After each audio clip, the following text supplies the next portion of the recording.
तो sir causes basically लड़कों के लिए कौन कौन से होते हैं? वैसे कुछ मतलब कॉजेज जो जनरली मैंने सुने हैं कि पानी खराब है, मैंने बहुत सिटी बदल ली तो वहाँ का पानी हार्ड था, उसमें जिंक था, कहीं आयरन था, या फिर हेलमेट पहनने से, या फिर बहुत स्वेटिंग होने से, या फिर बहुत एक्सेसिव प्रोटीन लेने से, क्या ये सारे कॉजेज हैं या इसके अलावा भी कुछ है? देखिए, हेयर फॉल की बात करें तो ऑब्वियसली अगर एबनॉर्मल हेयर फॉल होता है तो कहीं ना कहीं हमारे स्काल्प विजिबल होता है यहाँ पे, और उसको बोलते हैं हेयर लॉस, जैसे डिस्कस किया। तो हेयर लॉस के अलग अलग कोजेज है, जिनमें से कुछ हेयर लॉस के कोजेज परमानेंट होते हैं, कुछ होते हैं जो टेम्परेरी होते हैं in general. Permanent hair loss की बात करें जैसे कि मेल पैटर्न बाल्डनेस, हाँ, जो कि जैसे कि जो आनुवंशिक गंजापन होता है उसको बोलते हैं मेल पैटर्न बाल्डनेस, और उसमें हार्मोन का पार्ट होता है, तो ये तो परमानेंट होता है। या कभी कभी स्कार बन जाता है, जैसे कोई चोट लग गई या फिर कोई ऐसी बीमारी होती है जिसमें क्या होता है कि परमानेंट हेयर लॉस होने के चांसेस। अच्छा सर, एलोपेशिया अरेबियाता जो होता है, क्या इसमें परमानेंट हेयर लॉस होता है? नहीं, वो टेम्परेरी हेयर लॉस, वो टेम्पररी होता यस है। Yes yes. तो ऐसे कुछ जो कॉजेज होते हैं जो कि एक परमानेंट हेयर लॉस हो सकता है। देखिए, टेम्परेरी हेयर लॉस की बात करें तो जैसे कि स्ट्रेस इंड्यूस हेयर लॉस, अगर हमने कोई डेफिशिएंसी है हमारी बॉडी के अंदर तो हेयर लॉस हो सकता है। या कभी कभी जैसे एग्जांपल कुछ मेडिसिन वगैरह होती है वो ज़्यादा हेयर लॉस कर सकते हैं, रिएक्ट हो गई। हाँ, जैसे एग्जांपल आपने कभी देखा कि जो कैंसर थेरेपी लेते हैं, हाँ, बाद कीमोथेरेपी में कीमोथेरेपी लेते हैं तो उसके बाद में उनके बाल चले जाते हैं और उसके बाद वापस बाल आ जाता है, कीमो जैसे खत्म होता है बाल वापस आ जाता है। राइट। तो ये होता है जो टेम्परेरी हेयर लॉस का पार्ट होता है जनरली। तो अगर टेम्परेरी हेयर लॉस होता है तो वो वापस ठीक होने के चांसेस ऑलमोस्ट कहीं ना कहीं होता है। और डिजीज की बात करें तो एलोपेशिया एरेटा जैसे आपने पूछा, तो वो वाला पार्ट आपका होता है जो कि टेम्परेरी हेयर लॉस होता है, जो कि हेयर की डिजीज है but there is a temporary disease, right. तो उसमें ठीक होने के चांसेस ज़्यादा होते हैं आपके जी, इन जनरल। ओके।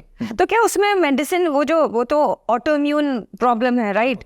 मतलब ये क्वेश्चंस भी बहुत सारे व्यूअर्स के आए थे, हमने सोचा कि ये पूरा एपिसोड उनके क्वेश्चंस पे ही बना दो। उसमें से एक बहुत इंपॉर्टेंट क्वेश्चन है, क्योंकि एलोपेशिया पहले बहुत कभी सुनने को मिलता था, अब लेकिन अब चूंकि डॉक्टर्स भी ये कह देते हैं कि इसका कोई कॉज पता है नहीं, ये किसी को भी हो सकता है, है ना, किसी इन्फेक्शन से हो गया या कैसे हो गया। तो क्या इसके लिए जो मेडिसिन इसके तो वो भी आते हैं, इंजेक्शंस भी आते हैं, वो लेने पड़ते हैं या फिर ये वापस अपने आप भी आ सकते हैं? राइट। देखिए, एलोपेशिया में क्या होता है कि अगर आपका उसका पूरा नाम एलोपेशिया एरिएटा है। एलोपेशिया का मतलब होता है हेयर लॉस जी। एलोपेशिया एरिएटा एक डिजीज का नाम है जी, जिसमें क्या होता है कि पेची हेयर लॉस या कोइंसेप्ट आपके हेयर लॉस होने के चांसेस रहते हैं। वो जनरली क्या होता है, ये ज़्यादा सीवियर नहीं होता है, और अगर लगता है कि डिजीज ज़्यादा नहीं है ओके, तो उसके बाद में तो उसको कोई खास ट्रीटमेंट लेने की जरूरत नहीं है, बिकॉज दिस इज है ऑटोइम्यून कंडीशन।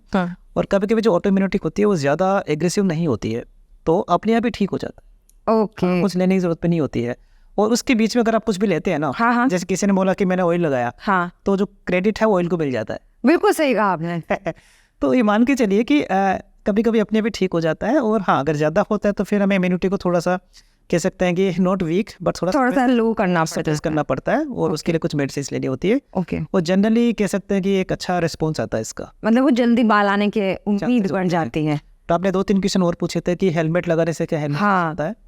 देखिए, हेलमेट लगाने से ज़्यादा हेयर लॉस नहीं होता है। ओके। कभी कभार फ्रिक्शन की वजह से आपका हेयर डैमेज हो सकता है, लेकिन आजकल हेलमेट काफ़ी अच्छे आ गए हैं। आप देखोगे कुछ फॉर्म वगैरह होती है उनमें, they are very comfortable, right. तो जनरली आपका हेयर लॉस नहीं करता। कुछ लोग रुमाल बांध के हेलमेट डिस्प्ले पहनते हैं ताकि उनके बाल बचे रहें। देखो, रुमाल अगर बात है तो अच्छी बात है, बुरी बात तो नहीं है। तो इन जनरल कह सकते हैं कि ज़्यादा स्वेटिंग नहीं होगा।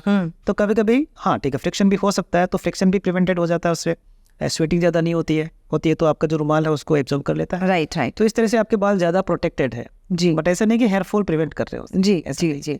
अच्छा सर, ये सिटी बदलने से जो जिंक और आयरन पानी में बढ़ जाता है, क्या हार्ड वाटर है उससे बाल डैमेज होने से ज़्यादा क्या बाल झड़ के बिल्कुल खत्म हो जाते हैं? ऐसा भी है? बिल्कुल बिल्कुल। आजकल सिटीज़ हम काफ़ी बदलते हैं क्योंकि हमारे अपने काम के लिए ट्रैवल करना पड़ता है। देखिए, और ये क्वेश्चन मेरे पास अक्सर आता होगा जनरल। जैसे हैदराबाद वाले क्या आते, दिल्ली आते हैं ना, तो बोले जब से मैं दिल्ली में आया हूँ डॉक्टर सर, और नोएडा वालों गुड़गांव वाले भी बहुत गालियाँ देते हैं, मतलब तो जब से मैं दिल्ली आया हूँ ना तब से मेरा बाल जाता हूँ। और ये मान के चलिए कि अगर हम दिल्ली का कोई पर्सन है वो चेन्नई जा रहा है ना, तो उसके बाद ये बात वो करता है कि जब से डॉक्टर चेन्नई आया हाँ, तब से। और आपको ये बैंगलोर वाले कहते अक्सर सुन मिल रहा है। बैंगलोर वालों को एक दिन पकड़ना पड़ेगा। हाँ, उनको पकड़ना पड़ेगा क्योंकि उनको बहुत शिकायत है। आई हैव सीन, क्योंकि मैंने देखा कि जो IT पर्सन वगैरह वो बैंगलोर में काफ़ी बहुत, क्योंकि यहाँ पे वो हब है, तो गुड़गांव एंड बैंगलोर वाले, और यही लोग ज़्यादा इंटेलिजेंट। जी बिल्कुल बिल्कुल सर। ठीक है, तो इन बैंगलोर वाले या गुड़गांव वालों के लिए है कि इन जनरल एज की वजह से नहीं होता है।